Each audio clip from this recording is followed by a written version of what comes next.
I am Marz Richards. I'm here with Todd Nauck talking about our exclusive cover from Sunset Comics and his work with Marvel and Image Comics. Todd, I was wondering, how do you enjoy the creative process that goes into illustrating an exclusive cover? Does the quick nature of the work scratch a different creative itch from sequential art?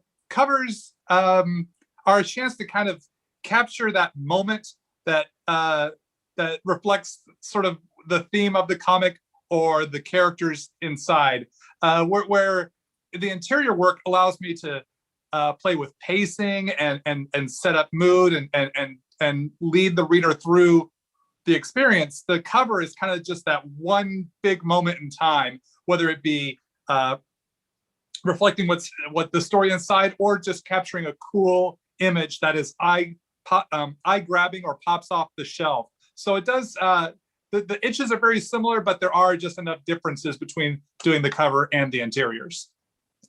Cool, thanks, man. In that line, how did your recent cover portrait run for Marvel come about, and how many of those are you going to do? Yeah, let's see.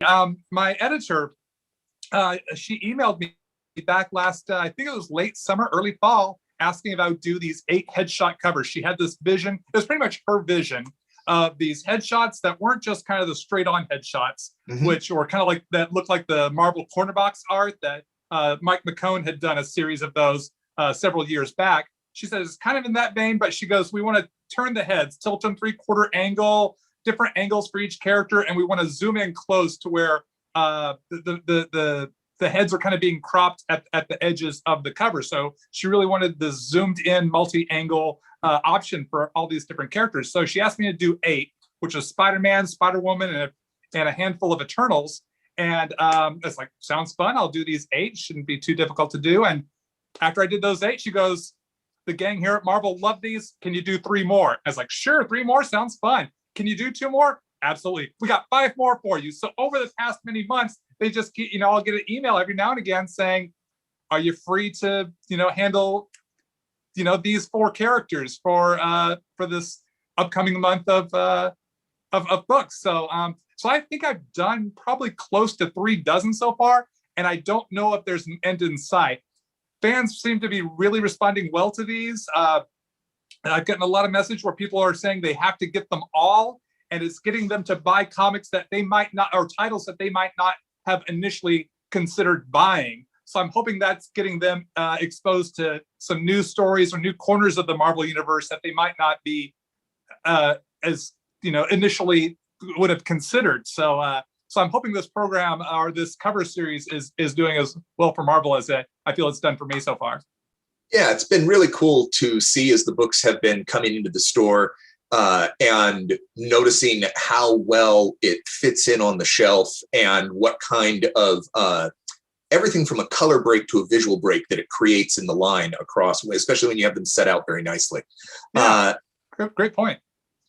I'm wondering, thinking about that this is, something that as a pro, you caught a lot of work here and it wasn't anything that you were considering. So what kind of training might you suggest for aspiring artists who are looking to emulate your path in comics? What would you hope to see from someone who's looking to walk in your shoes?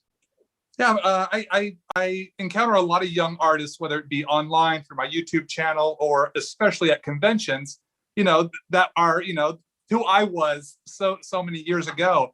And there's so many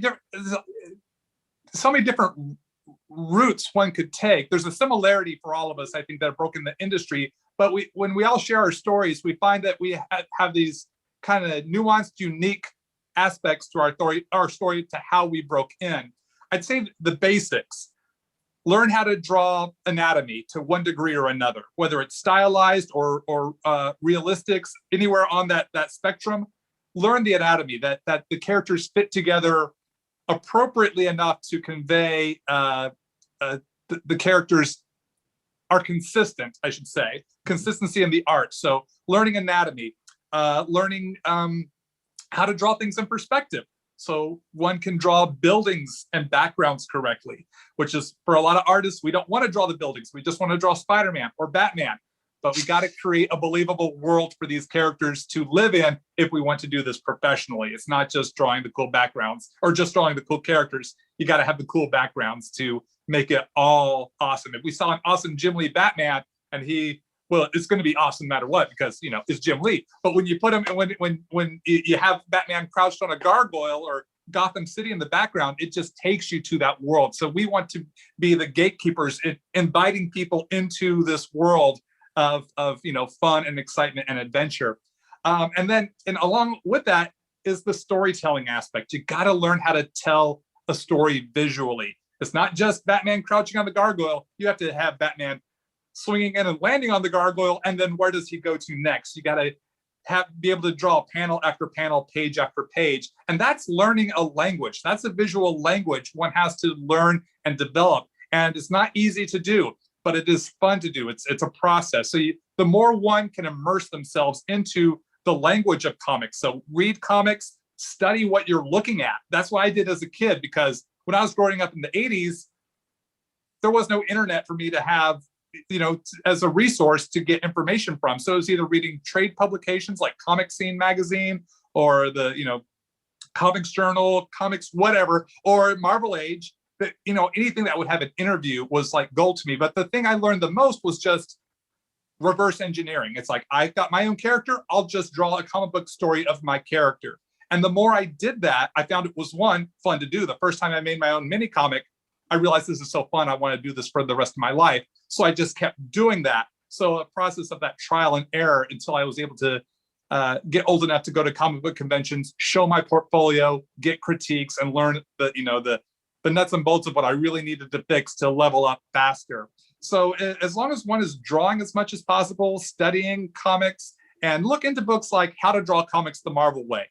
Almost any pro out there has that comic, or has that book, I should say, on their bookshelf. So many of us learned the basics from that. And from there, you can build your style beyond that. But learning the basics of storytelling is going to be huge. I mean, that's where the rubber meets the road. I mean, that is a comic book, is the storytelling. So I would say those things would probably be a good starting point for any young artist, and then just keep doing it as much as possible. That's a brilliant answer. Thank you. Thank you. Thanks very much. You were talking about that position of transition. What did you learn from your early days at Image Comics that is still serving you today? Let's see. That was so long ago. I'm trying to remember all the lessons I learned then, because over the course of almost 3 decades of doing this for a living, I've learned so much from those early Image days, before that, during my time at Image, and then beyond, through my time on Young Justice, working on Spider-Man comics, working for Robert Kirkman. I mean, just whatever project I'm working on, I'm learning something. I always want to strive to learn something new, a little bit, even if it's just a little bit, it all, builds. But in those early days, especially when I was so raw, so green, and Rob Liefeld, who gave me my first big break in the industry, having inviting me to come work at his Extreme Studios, he would take my layouts and sit down with me, and he would show me, he says, okay, this is what you've done. Here, make this bigger, make these panels smaller. Here's the thing I learned was the hook. What is that one panel on the page that is your hook for the reader? And then what panels lead you to that, and what panels take you away from that, or wherever that panel is, whether it be panel 1, 3, 5, wherever it is. What's the setup and takeaway as it leads you to the next page? What is that eye-catching, eye-grabbing panel? And to vary the shapes of the figures on the page. Too often I would have everything as a medium shot. Because sometimes you need the little figures and then the big figure. You want that eye to, because the eye is going to gravitate towards the characters and figures more often than not. And if we can vary the sizes of those figures on the page, is going to give the viewer's eye more to play with. If everything is the same size, it's going to be too static and can come across as maybe boring if it's too much of that, or there's not a reason for that. So varying the size and shape of the figures, especially get that big shot, because who do you buy when you buy a Spider-Man comic, what are you buying the comic for? Spider-Man. You want to have that really cool shot of Spider-Man as frequently as possible, because that's what us young artists, when we're reading the comic, oh, I want to draw that. I want to emulate that. I want to, recreate that because it's so cool. I mean, how many of us grew up loving Todd McFarlane's Spider-Man because he was drawing this really cool, contorted, acrobatics that made us want to draw the big eyes and the spaghetti string webs. So, so that was a big lesson I learned there. Was to find that hook on the page. The other big lesson I learned was how to treat the fans, to treat them right, to remember that they are the reason why I get to do what I do. Their enjoyment of my work, their purchasing of the comics. So they are so valuable, and to always remember that, treat them right, treat them well, be kind, friendly, and gracious. And so I'm so thankful to have learned that lesson early on and not become, someone who, develop some sort of big ego where I mistreat people. So, I don't know if I was on the trajectory for that, but it was great to see how the guys at Extreme Studios would treat the fans when I broke in and kind of followed in their wake. And that was something that really stood out to me, was how well they treated, how gracious they were to everyone who came by the table. And I took that with me as a lesson learned. And I'm very thankful because I'm still a fan too. And whether it be comics or whatever it is I'm into, I'm still a fan as well. So I want to try to help foster that community throughout, whether it be comic book conventions, store appearances, or just or online and social media. That's really nice to hear. It's interesting that is a commonality amongst all of the Image Comics creators that I have met and worked with, whether it was Todd McFarlane or Mark Silvestri or Jim Lee, in your case, Rob. Each of them is an incredibly gracious person when dealing with fans, and really kind of spreads the gospel of the joy of comics. Yeah.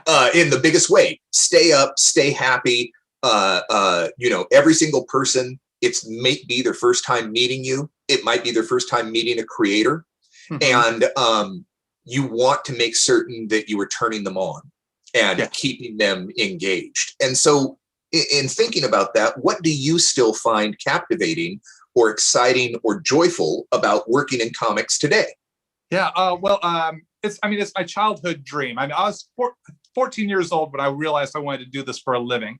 And now that I get to do it, I try not to ever lose the reality that I am contributing to the history of these characters that I love so much, that I've gotten to draw different chapters of Spider-Man's history. I mean, there's so many. I don't even know how many artists and writers and creators have contributed to any given character, especially a character like Spider-Man or Batman or Superman, those big name characters. But to be able to say, I've gotten to professionally contribute to the story of Spider-Man or the X-Men or Young Justice, it means a lot, because as a fan, it's like I'm getting to play with these action figures.